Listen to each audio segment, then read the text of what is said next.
E eu vou compartilhar aqui minha tela com vocês. Então, a nossa proposta nessa nova série é de estudarmos Salmos. O título, né, dessa série, Moldadas por Deus, Mente e Coração em Sintonia com Salmos. É claro que a gente não vai conseguir abordar todos os salmos, né? A gente até mandou, tem a agenda, para quem está no grupo das mulheres, a gente colocou a agenda ali dos próximos salmos, que inclusive eu quero incentivar vocês a estarem lendo os salmos antes do estudo. Eu acho que é interessante ter esse contato com essa leitura, que daí Deus já vai falando ao coração de vocês já vão podendo pesquisar algumas coisas sobre os salmos, daí a gente chega aqui já com um entendimento mais ou menos do que a gente está indo falar. Então, a gente já tem a agenda das próximas semanas, seria legal realmente vocês estarem lendo. Então, assim, através dos Salmos, qual que é a nossa ideia, já entrando aqui na introdução? É a gente perceber que nós podemos pensar e sentir de uma forma mais alinhada com Deus. Então, para a gente iniciar aqui, a gente vai começar hoje com o Salmo de número 1, né, o primeiro salmo do livro de Salmos. Eu gostaria que a gente pensasse em 3 afirmações sobre os salmos que a gente pode fazer. A primeira afirmação que a gente pode fazer é que os salmos, eles são educativos. Então, um dos propósitos dos salmos é instruir acerca de Deus e da vida e da natureza do ser humano. Então, o livro todo de Salmos, ele é apresentado por meio de vários convites. Quando a gente vê os salmistas se expressando, a gente vê vários convites para esse meditar na palavra do Senhor, guardar nossa esperança em Deus, ter o nosso refúgio em Deus. Então, o Salmo, ele é educativo nesse sentido de nos apontar para Deus. Outra característica é que os salmos também podem ser colocados como poemas. Eles têm características musicais. Então, eles expressam, através da poesia, um leque de emoções. A gente tem aí salmos que falam desde sofrimento, alegria, temor, ira, de esperança, de gratidão, de amor, de solidão. A gente tem vários sentimentos sendo expressados através dos salmos. E a outra afirmação que a gente pode fazer sobre os salmos é que eles são inspirados por Deus. Os salmos, eles são inspirados por Deus e eles não são apenas palavras e expressões humanas, mas eles também são palavras e expressões divinas. O próprio Jesus, quando nós lemos os evangelhos, Jesus citou os salmos por 10 vezes. E muitas dessas vezes em que Jesus cita os salmos, ele faz referência do cumprimento das promessas de Deus. Então, para a gente aqui, nós não vamos conseguir abordar todo o livro. O que a gente está querendo entender, a gente quer receber dessa instrução, a gente quer perceber essa parte poética do Salmo que expressa o coração, os nossos sentimentos, a gente quer entender as revelações que Deus tem para a gente através dos Salmos, e a gente vai estudar, então, 6 Salmos. O livro de Salmos todo, ele é dividido em 5 livros. Então, a gente tem o primeiro livro que inicia no Salmo 1, o Salmo que a gente vai estar começando hoje. A gente tem outro livro que se inicia no Salmo 42, o outro livro se inicia no Salmo 73, o outro no Salmo 90, e o último livro é o livro que se inicia no Salmo 107. Então, ao longo dessas próximas semanas, nós vamos estar pegando alguns desses salmos que têm a ver com a nossa temática. Então, a gente vai sempre voltar para essa temática de uma mente e um coração em sintonia com os salmos, entendendo que nós precisamos ser moldadas por Deus e o que Deus tem para falar através desses salmos com a gente. Então, o primeiro salmo que a gente vai começar é o salmo de número 1. Talvez seja um salmo muito conhecido para vocês, talvez algumas já saibam alguns versículos aqui de cor, né? E eu vou estar lendo aqui para vocês, queridas. Espera aí. Peraí. Deu uma passada para mim. Calma aí. Só um momento. Espera aí.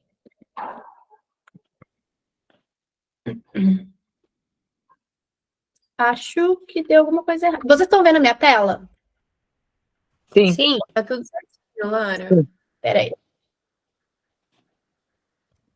Então, É que, A na gente estava verdade... vendo, viu, Lara?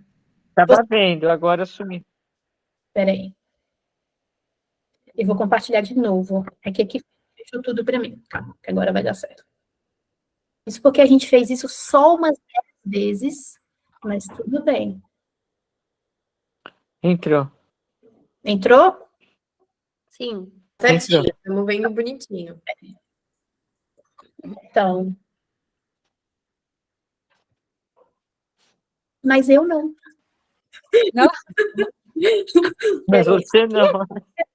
Gente. Ô, gente, Agora vai. Tá, agora foi. Foi? Vocês estão vendo, né? Sim. então, Ah, perfeito. Tudo bem. Gente, a gente testou isso só umas 1000 vezes, mas agora deu.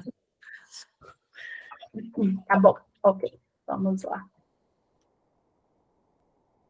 Aqui.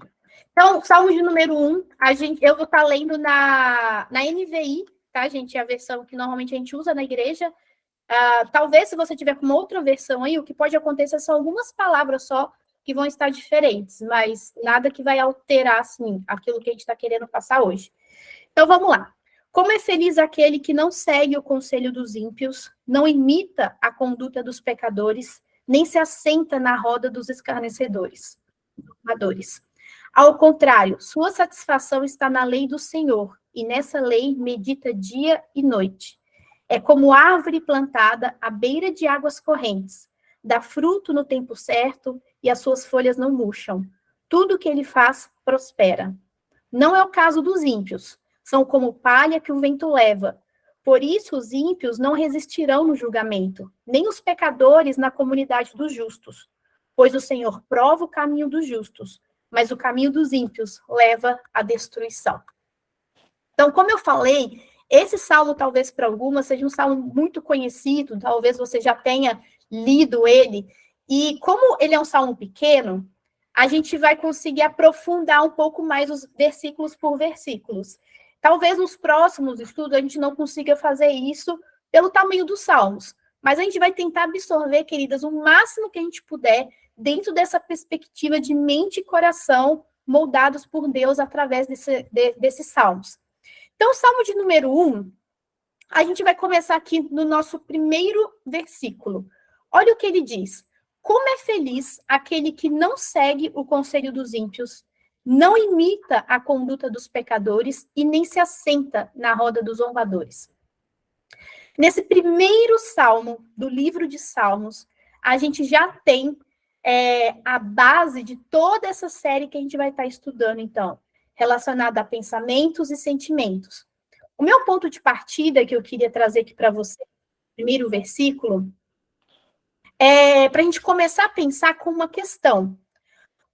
Por que o salmista, ele inicia o primeiro versículo ali, o seguinte: como é feliz aquele que não segue o conselho dos ímpios, não imita a conduta dos pecadores, nem se assenta na roda dos zombadores. O salmista, ele poderia simplesmente escrever assim: não seja mal, ou então não peque.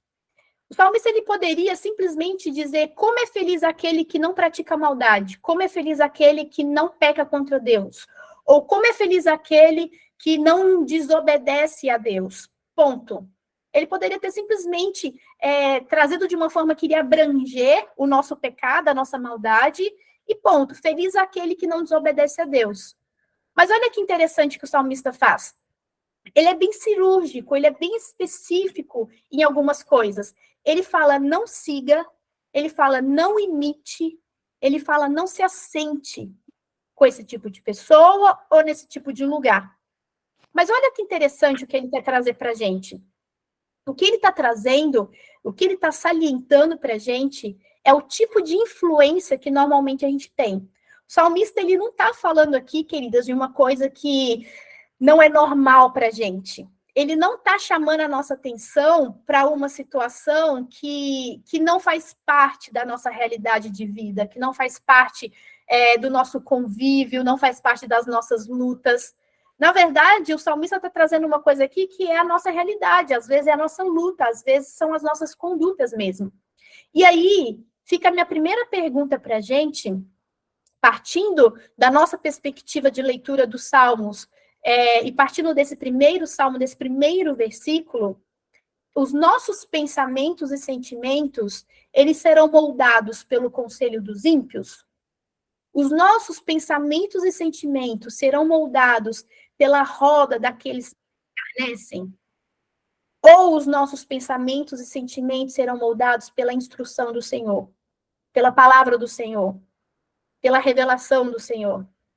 O que o salmista está trazendo aqui para a gente é: não dê atenção aos conselhos dos ímpios. Não dê atenção àquilo que os zombadores estão dizendo. Não faça parte disso. E aí a gente tem até mesmo o próprio versículo 2 trazendo um contraste, onde ele diz: ao contrário, a sua satisfação está na lei do Senhor. E já já eu vou entrar mais no versículo 2, mas eu quero que a gente se atente bem a esse versículo 1, e porque o salmista está sendo bem direto nesses 3 pontos aqui. Sabe por quê, queridas? Ninguém segue o conselho do ímpio por obrigação. A gente não segue o conselho do ímpio por obrigação. Nenhuma de nós é obrigada a sentar na rodinha da zoeira, na rodinha da zombaria. Ninguém é obrigado a fazer isso.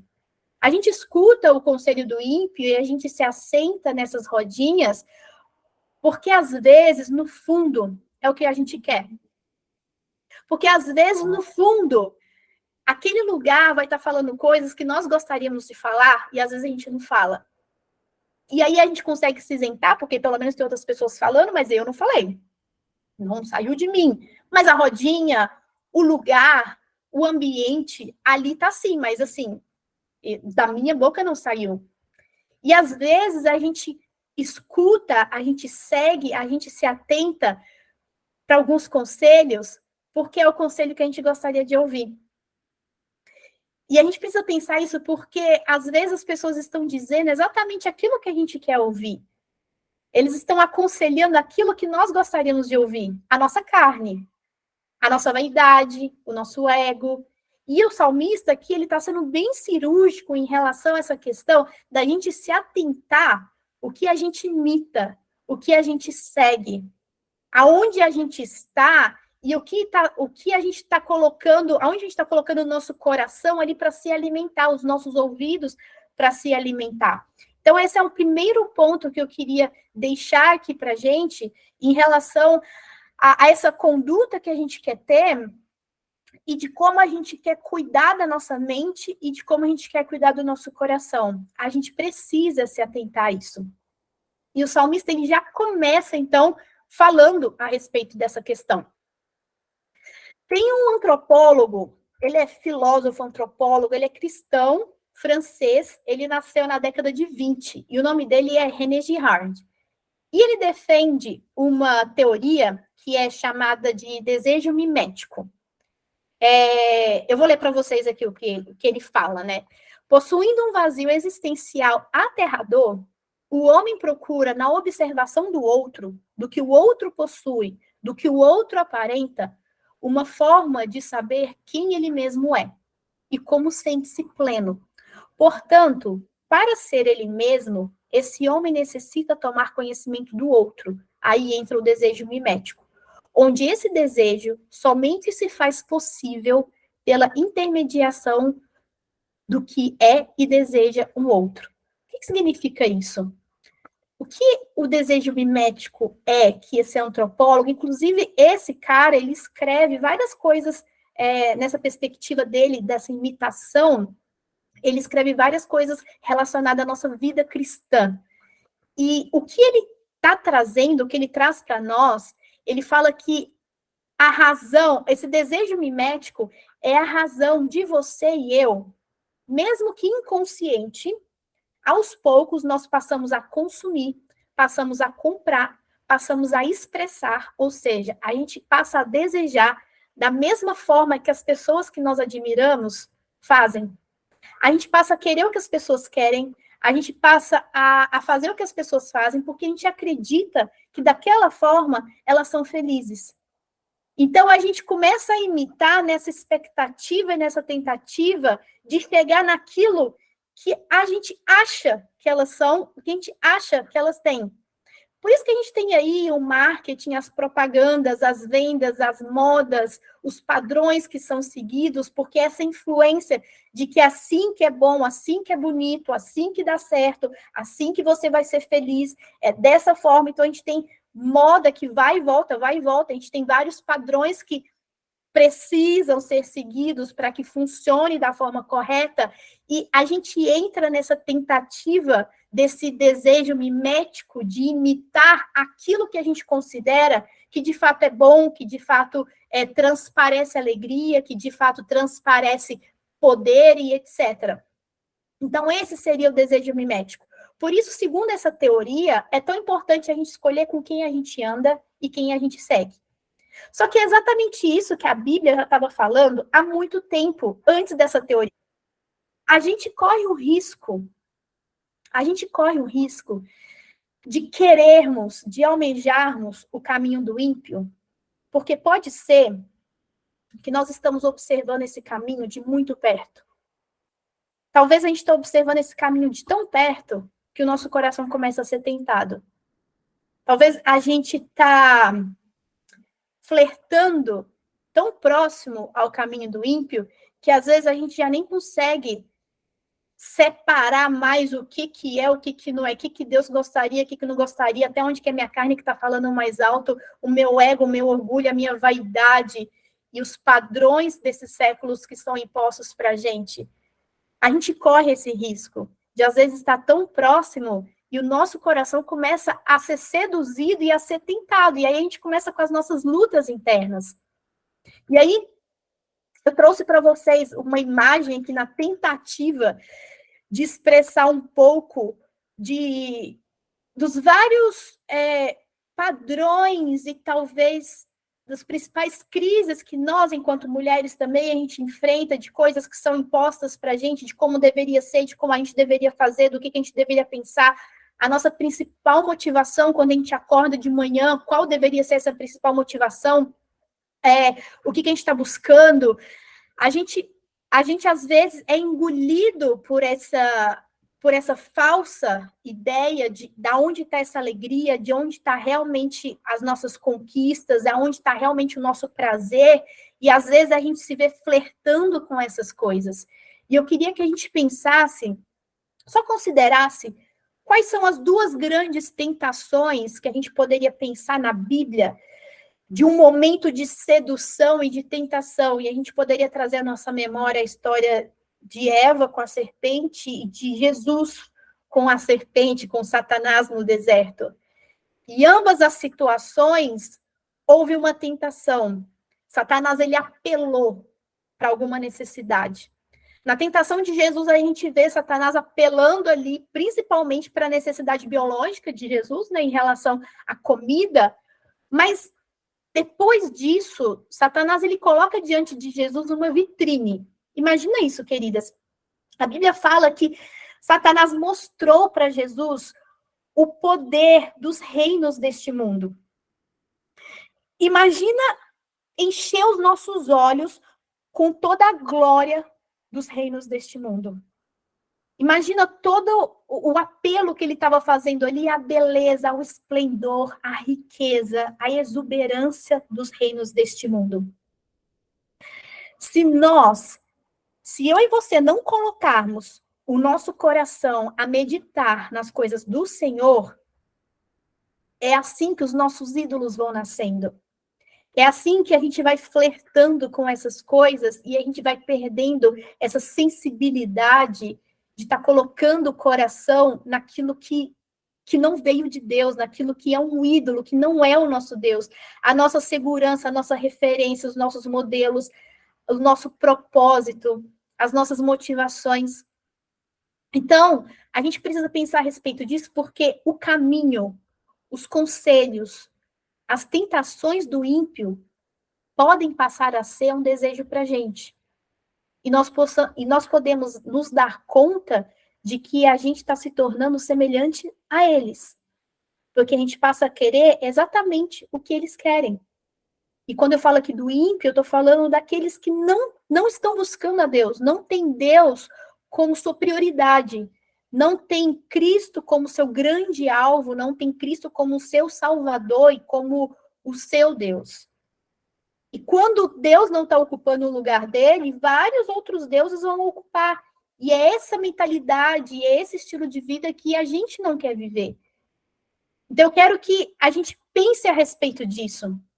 Porque daí a gente chega no versículo 2, e aí a gente tem um contraste aqui, uma quebra. O salmista, ele chega com essa informação do que a gente não deveria fazer, sendo bem cirúrgico, e aí ele traz um contraste. E olha o que ele fala. Ao contrário, a sua satisfação está na lei do Senhor, e nessa lei medita dia e noite.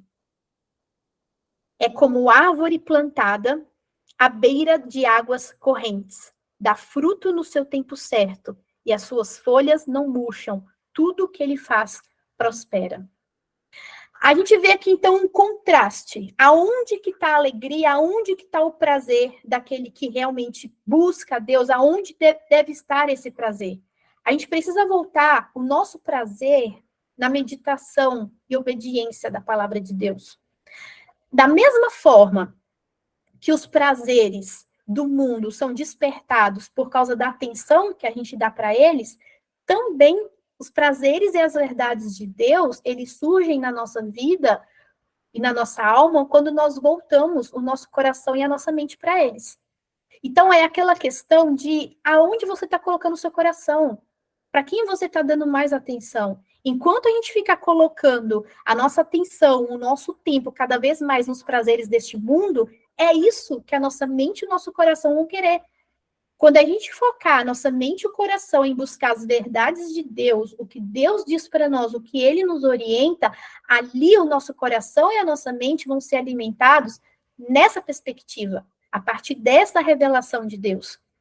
E aí, o versículo, então, 2 e 3, ele traz isso, e olha que interessante que o salmista ele traz no versículo 3, e eu acho isso tão lindo. Aqui a gente tem claramente uma linguagem poética do salmista, trazendo uma comparação ali com a árvore onde ela é plantada, e eu quero que a gente se atente a isso.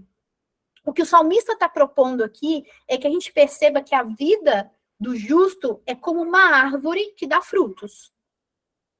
Então, a vida do justo é como essa árvore que dá frutos. A mesma coisa o apóstolo Paulo, ele faz essa comparação também, né? Ele fala que a vida cristã é fruto do Espírito. Não é fruto nosso, não é obras da lei. Ou seja, não somos nós que vamos nos esforçar, aí meu coração vai mudar, eu esforço, aí o meu pensamento muda, eu começo a ter pensamentos bons, eu paro de ficar pensando no pecado, aí meu coração começa a ser bom. Não, não é isso. Isso tudo é fruto de algo que começa lá atrás, é um processo. Então, tanto o salmista quanto o apóstolo Paulo apontam para este processo. A vida cristã é sobre frutos. E quando a gente olha para a imagem de uma árvore, a gente sabe que o fruto é um processo para chegar até nele. Então, quando nós encontramos no Senhor essa satisfação, meditando na palavra dele, nos enchendo dele, nós somos como essas árvores que são plantadas. Árvores que aprofundam as suas raízes na palavra de Deus. E que no seu tempo produzem o fruto, porque o fruto ele é consequência. Então, como árvore, nós somos plantadas nesse lugar, e a seu tempo o fruto ele vem. Olha só, a vida de Deus, ela flui por meio da palavra dele. Toda a vida, ela flui. A palavra de Deus, Deus disse, e as coisas surgiram. Deus disse e houve vida. Deus disse, através da palavra dele, ele criou todas as coisas. Preste só atenção. A palavra de Deus, ela precisa fluir no nosso coração. A gente precisa ter contato com essa palavra. A gente precisa conhecer essa revelação.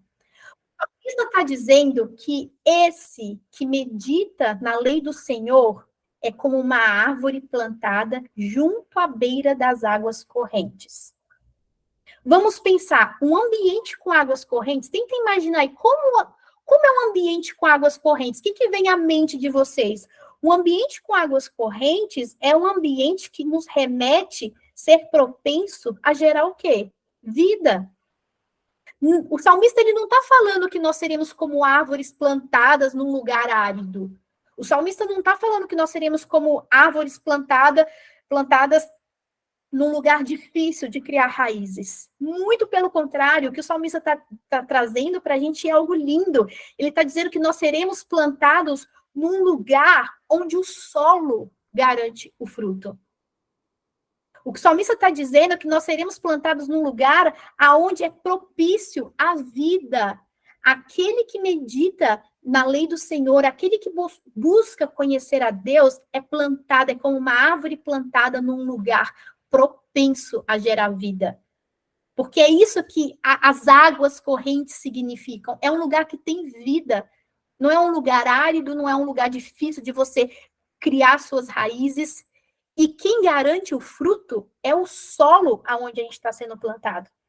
O solo é quem garante. Olha que coisa linda, queridas. Quando eu estava meditando nesse salmo e entendendo a profundidade disso, de que é Deus quem faz, é Deus quem produz o fruto. Não é um esforço nosso para tentar nos mudar. Não é um esforço nosso para tentar ficar mudando esses sentimentos, esses pensamentos. A gente precisa nos aprofundar em Deus, no conhecimento de Deus, porque Ele vai nos plantar em um ambiente propenso à vida. E o fruto, ele é natural. Jesus, ele falou a respeito disso, quando Jesus fala da videira. Quando ele fala da videira e dos ramos, em João 15, se eu não me engano, 16, quando Jesus fala da parábola da videira, e ele fala que nós somos como esses ramos. E olha que interessante isso, Jesus também trouxe essa mesma imagem aqui da árvore, né? Porque tudo que o tronco produz, naturalmente o ramo também produz. O esforço não é do ramo de produzir. O esforço do ramo é de permanecer. Permanecer. E Jesus diz, permaneçam em mim. Tudo que a árvore produzir vai chegar no ramo de forma natural. É natural esse processo de uma árvore. Tudo que a árvore se alimenta das raízes vai crescendo e vai até os ramos. Então, se a gente pensar nisso, que nós seremos plantados neste lugar propício à vida, a gente sabe que quanto mais nós nos conectarmos com Deus, conhecemos a Ele, o resultado da pessoa que se aprofunda, que busca sobre Deus, sobre os seus caminhos, é encontrar deleite. É nesse ambiente que Deus proporciona transformação nos nossos corações e nos nossos pensamentos e nos nossos comportamentos. É um ambiente mais profundo do que simplesmente aqui fora. É muito mais profundo. Eu sou mineira, né, gente? E embora eu esteja perdendo bastante o meu sotaque mineiro, eu tô falando muita coisa igual paulista. Mas quando eu vou para Minas, que eles falam isso. Aqui ninguém repara muito que eu tô paulista ainda. Mas eu sou mineira. E assim, lá em Minas, né? Eu cresci tomando aquele cafezinho com bolinho, pão de queijo, à tarde, 4 horas da tarde. Era o horário do cafezinho. E eu descobri, não tem muito tempo, que mesmo eu tomando café todos os dias, várias vezes ao dia, por muitos anos, não significava que eu entendia de café. Eu fui com um amigo eu estava no Espírito Santo, no estado do Espírito Santo, e ele me levou numa cafeteria que tinha uns baristas que serviam café, alguns cafés que tinham sido premiados no Brasil e tal, que concorreram a prêmios. E eu fui lá para escolher meu café. Sentada lá, peguei o menu, eu descobri que eu não entendia nada sobre café, essas coisas de torra de café, toque cítrico, toque adocicado e afins. E aí o dono do lugar veio e com muita paciência ele foi explicando para mim algumas coisas básicas de como funcionava, desde lá das abelhas, a polinização, na torra, depois esses toques. Porque eu li lá toque achocolatado, eu ficava, vocês colocam chocolate no café? Gente, eu passei muita vergonha com esse cara. Muita vergonha, assim, vergonha, porque eu não entendia nada. Eu fazia umas perguntas bem assim, sabe, básicas para ele. E o cara ficou meio assim, porque ele achou que a gente estava indo lá degustar, né, e tal. E aí, olha que interessante. Depois de um tempo que ele ficou ali explicando, tomar aquele cafezinho de torra clara, com um toque de mel, para mim, foi uma experiência. foi muito diferente de qualquer cafezinho que eu tomo no meu dia a dia, porque eu pude, de fato, saborear aquilo que eu tinha entendido que era. Eu entendi aquele processo de toda a torra, o que significava, as abelhas, o lugar que eles iam. Foi tão interessante, aquelas informações preciosas estavam fazendo tanto sentido para mim que experimentar daquele café foi uma experiência diferente. Então, não foi só um cafezinho normalzinho da tarde, que é o que eu coo aqui na minha casa. E aí, partindo dessa perspectiva, a gente precisa entender que a nossa relação com Deus, ela é essa relação onde a gente experimenta Ele. O nosso prazer em Deus, a nossa alegria em Deus, vai vir não simplesmente do fato da gente ter informação sobre Ele, mas é quando a gente entende, a gente conhece, a gente experiencia aquilo. O nosso prazer aumenta. E eu acredito que se eu fosse perguntar para vocês aqui, vários de vocês poderiam ter exemplos parecidos de quando vocês fizeram algo, experimentaram algo, adquiriram algo que vocês de fato estavam sabendo, aquela experiência diferente dos nossos próprios relacionamentos.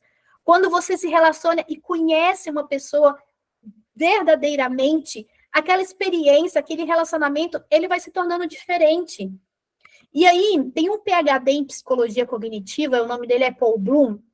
Ele descobriu, ele é um pesquisador e nas pesquisas dele, ele descobriu que o prazer do ser humano, ele resulta do fato de nós obtermos conhecimento a respeito do objeto do nosso prazer. Então, ele fala que a gente não pode simplesmente experimentar algo superficialmente. Ou seja, o nosso prazer, a nossa admiração, ela cresce por algo conforme nós criamos maior identificação. Quanto mais identificação a gente cria com algo, e a gente percebe isso nos nossos relacionamentos, quanto mais vínculo a gente tem com algo, quanto mais informação e experiência, a gente vai encontrando um prazer maior naquilo.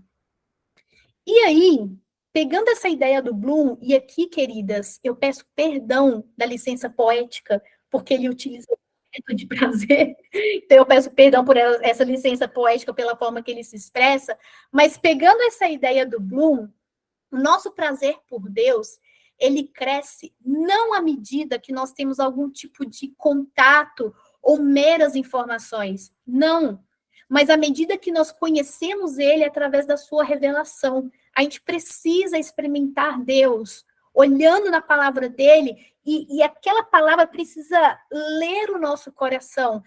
Essa palavra precisa chegar viva em nós. A gente precisa, de fato, conhecer a Deus.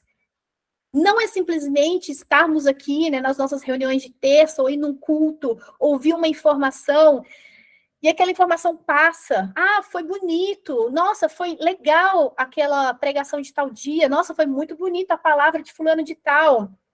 Não é isso que faz com que a gente esteja conhecendo a Deus. A palavra de Deus, ela precisa encontrar espaço no nosso coração de fato.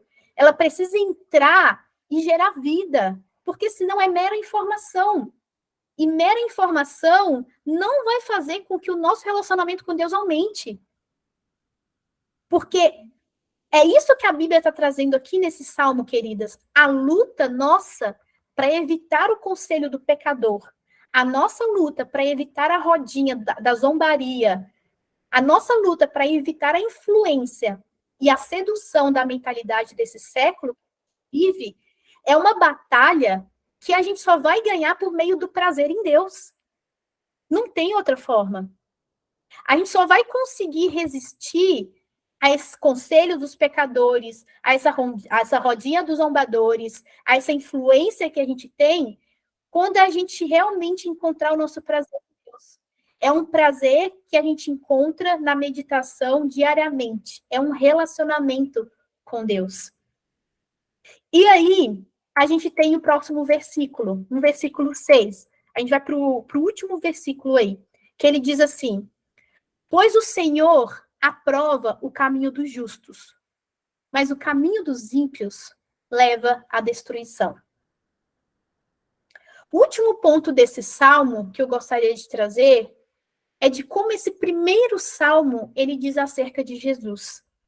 E eu acho tão lindo isso, porque quando a gente olha para os salmos, a gente vê, como eu disse, os salmos, eles expressam as emoções, os salmistas cantam, escrevem como poesia, eles abrem, eles rasgam o coração deles diante de Deus, e a gente vê em vários salmos a demonstração dessa esperança.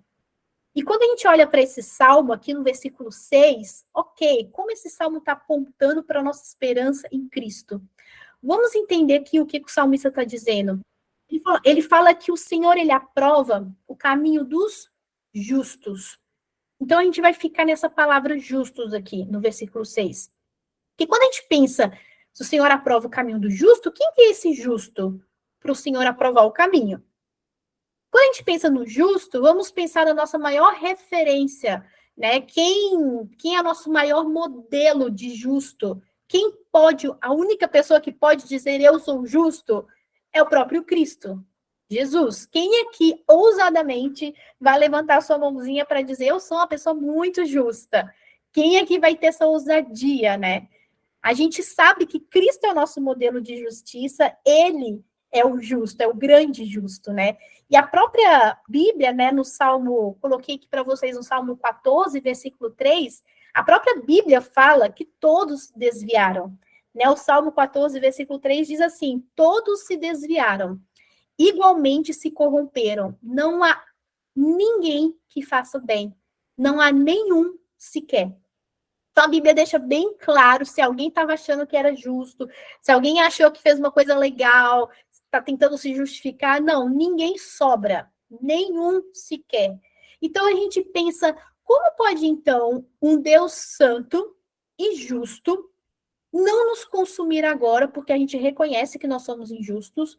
E como que pode o salmista escrever, ter a ousadia de escrever que o Senhor aprova o caminho dos justos? Como que isso se explica? E aí a gente vem e entende para onde o salmista está apontando. E a nossa perspectiva, quando a gente lê os salmos, a gente vê muito dos salmistas apontando para essa esperança.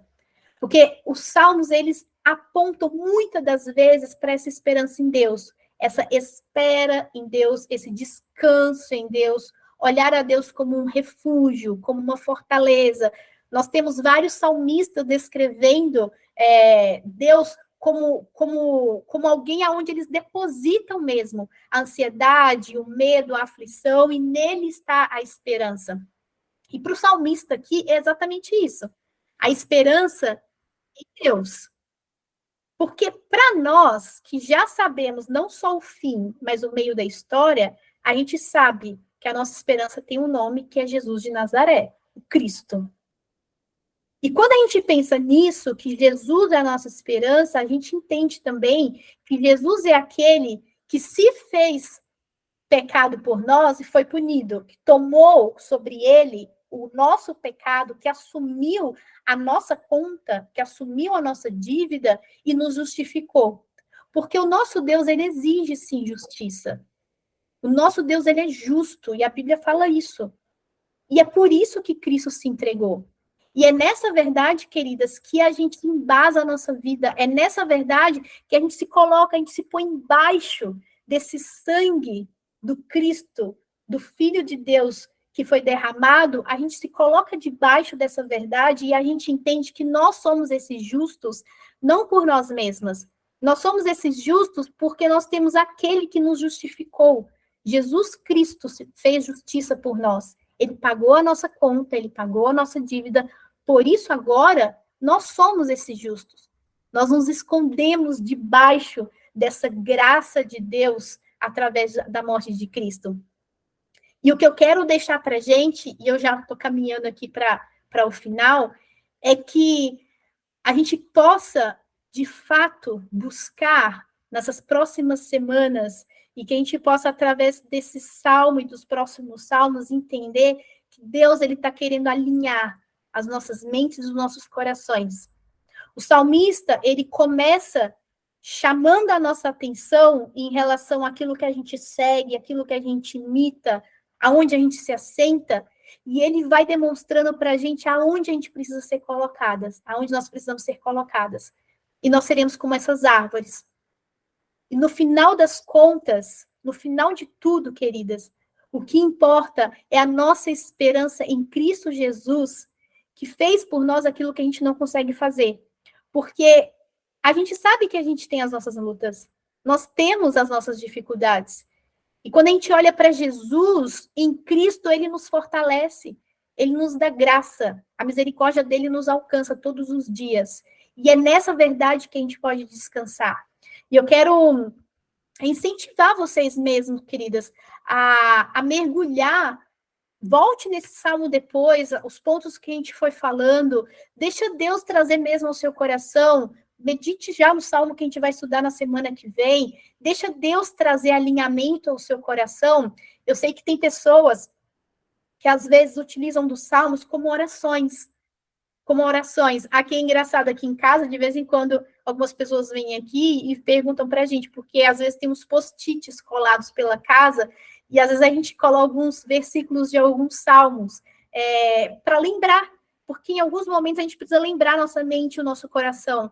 A gente precisa daquele choque de ânimo no nosso espírito, das palavras do Senhor, das promessas de Deus. E a gente vê tantos salmos falando sobre isso. Salmos que às vezes expressam palavras que a gente não consegue expressar. Salmistas vivendo experiências parecidas com as nossas experiências. Então a gente pode voltar para isso e entender o que Deus está trazendo ao nosso coração. E o que eu queria deixar para vocês é que Deus, ele tem mais para falar com a gente diariamente, e o que ele quer fazer com a gente é alinhar o nosso coração ao coração dele, alinhar a nossa mente, a mente dele, e não deixar que os nossos corações e mentes sejam alinhados com o que o mundo está dizendo, os padrões que estão sendo ditos aí, as cobranças que nós temos. Não é isso que vai ditar como o nosso coração e a nossa mente estão. Queria convidar você agora, então, a fazer uma oração. Vou estar orando para a gente poder estar encerrando. Pai, eu quero te agradecer, Deus, por esse tempo aqui. Te agradecer pela sua palavra, Pai, que ela é viva, ela é eficaz. Ela, de fato, ela gera transformação em nós. E, Pai, como foi dito aqui nessa noite, a gente não quer ler a sua palavra, escutar a sua palavra como mera informação, Deus. Nós queremos revelação. Nós queremos experimentar do Senhor através da sua palavra, Pai. Nós queremos mergulhar e criar raízes num relacionamento com o Senhor para nós sermos como essas árvores, Pai, plantadas em um lugar onde o solo gera vida, onde essas águas correntes, Deus, propiciam vida para nós. Nós queremos ser como essas árvores que o salmista diz, Deus. Pai, nos ajude, Deus, e nos perdoe, porque às vezes a gente tem imitado mesmo a conduta do ímpio, Deus. A gente tem buscado conselhos nos lugares errados. Nos perdoe, Deus. Quantas das vezes a gente permite alguns sentimentos nos controlar, Pai, alguns pensamentos nos controlar, mas a gente quer realmente entregar tudo isso diante do Senhor nessa noite.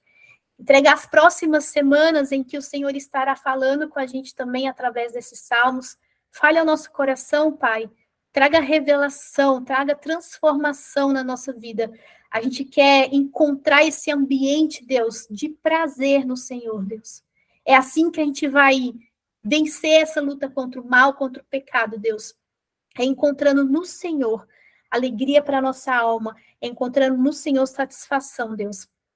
Que o Senhor possa abençoar cada uma dessas mulheres. O Senhor conhece a necessidade de cada uma, o Senhor conhece o coração de cada uma, a mente de cada uma aqui nessa noite. E eu peço para que elas sejam cheias, Deus, dos pensamentos do Senhor e dos sentimentos do Senhor por elas, Deus. De como o Senhor as vê e de como o Senhor enxerga através delas, Deus, as pessoas, a comunidade, as suas famílias, seu trabalho, enfim, que elas possam enxergar tudo a partir das suas lentes, Pai. Que nós não sejamos seduzidas pelo que o mundo tem cobrado de nós, Pai. Que o Senhor abençoe o restante dessa noite, nos dê uma noite de descanso, e que o Senhor continue falando com a gente, nos próximos dias, nas nossas leituras e meditações, Pai. É a nossa oração em nome de Jesus. Amém. Amém, queridas.